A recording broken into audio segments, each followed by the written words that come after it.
రాజ్యాంగం రాజ్యాంగం అని ఇన్ని మాటలు మాట్లాడావు కదా, మరి అదే భారతదేశపు రాజ్యాంగబద్ధంగా ఏర్పడ్డ వ్యవస్థ భారత రాష్ట్రపతి. అటువంటి రాష్ట్రపతి ఉత్తర్వుల ద్వారా ఎవరైతే మతం మార్చుకుంటారో అటువంటి మతం మార్చుకున్న ఎస్సీ సర్టిఫికెట్ ఉన్న వ్యక్తి మతం మారిన వెంటనే బీసీసీలోకి మారాలి అని చెప్పేసి రాజ్యాంగబద్ధమైన వ్యవస్థ చెప్పింది. మరి వాళ్ళకి ఎప్పుడైనా చెప్పావు నువ్వు మనం రాజ్యాంగాన్ని గౌరవించాలి, మీరు సర్టిఫికెట్లు మార్చుకోండి అని చెప్పేసి మార్చావా?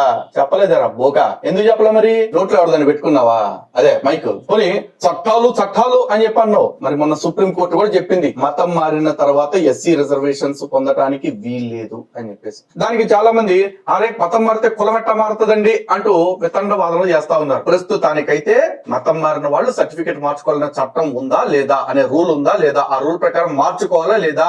అరే సర్టిఫికెట్లు మార్చుకోకుండా దొంగ సర్టిఫికెట్లతో ఇప్పటికీ బతికి అలదిస్తా ఉండి మా యేసు ప్రభు మమ్మల్ని నీతిగా బతకమన్నాడు కాబట్టి మేము నిజ మార్గంలోకి వచ్చాం రుజు మార్గంలోకి వచ్చాం అని చెప్పి సోళ్ళు చెప్తారేంట్రా?